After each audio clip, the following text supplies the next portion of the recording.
Bismillahirrahmanirrahim. Assalamualaikum warahmatullahi wabarakatuh.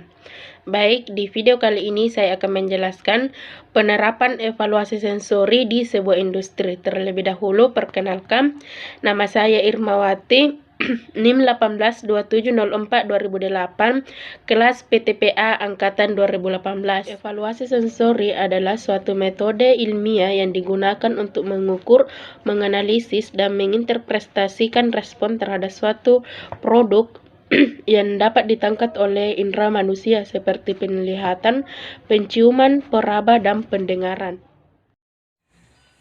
Sifat sensori merupakan parameter mutu yang penting karena sangat menentukan apakah suatu produk dapat diterima oleh konsumen, selain aspek gizi dan fungsional produk.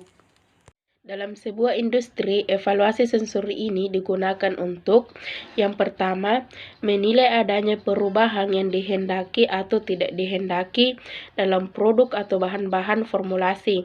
Yang kedua, mengidentifikasi area atau pengembangan. Yang ketiga, menentukan apakah optimasi telah diperoleh. Yang keempat, mengevaluasi produk pesaing. Yang kelima, mengamati perubahan yang terjadi selama proses atau penyimpanan. Yang keenam, memberikan data yang diperlukan bagi promosi produk. Yang ketujuh, penerimaan atau kesukaan atau preferensi konsumen. Yang kedelapan, pengukuran korelasi sensori dan kimia atau fisik. Evaluasi sensori memiliki 3 jenis metode, yaitu 1. Uji diskriminatif, 2. Uji deskriptif, 3. Uji efektif. Uji diskriminatif dilakukan untuk menguji secara statistika ada tidaknya perbedaan dari produk-produk yang diuji, yang mengukur kemampuan penulis untuk mendeteksi suatu sifat sensori. Uji ini dapat berfungsi, misalnya untuk mengetahui ada tidaknya perbedaan rasa suatu produk jika bahan bakunya diganti dengan jenis yang lain. Contohnya, uji segitiga, uji dua trio, dan uji pasangan. Uji segitiga ini digunakan apabila akan dilakukan penggantian jenis produk dengan tujuan produk tidak berbeda secara signifikan terhadap produk standar. Biasanya uji ini dilakukan oleh penulis yang sudah terlatih.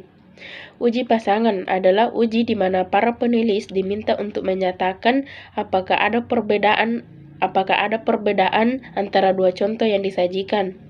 Sedangkan untuk uji dua trio adalah uji di mana 3 jenis contoh, 2 sama, 1 berbeda, disajikan dan para penulis diminta untuk memilih contoh yang sama dengan standar. Untuk uji deskriptif merupakan uji yang membutuhkan keahlian khusus dalam penilaiannya karena dalam uji ini penulis harus dapat menjelaskan perbedaan antara produk-produk yang diuji. Untuk melakukan uji ini dibutuhkan pengujian yang terlatih. Uji deskriptif terdiri atas uji pemberian skor atau pemberian skala. Kedua uji ini dilakukan dengan menggunakan pendekatan skala atau skor yang dihubungkan dengan deskripsi tertentu dan atribut mutu produk.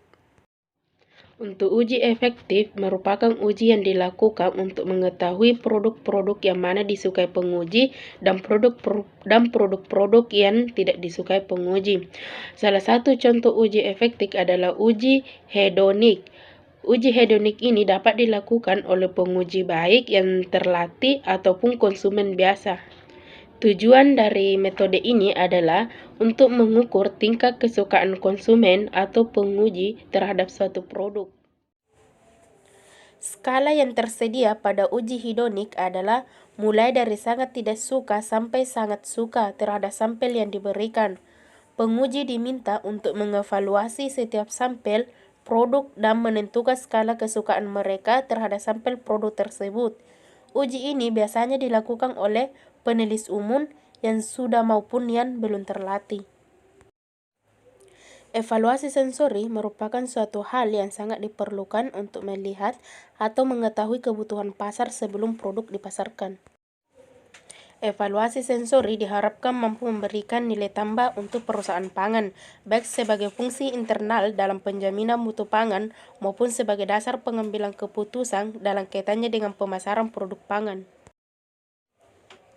Evaluasi sensori akan memudahkan produsen menentukan cara produksi pangan yang terbaik yang akan dipilih untuk diaplikasikan di industri pangan. Sekian dari saya. Assalamualaikum warahmatullahi wabarakatuh.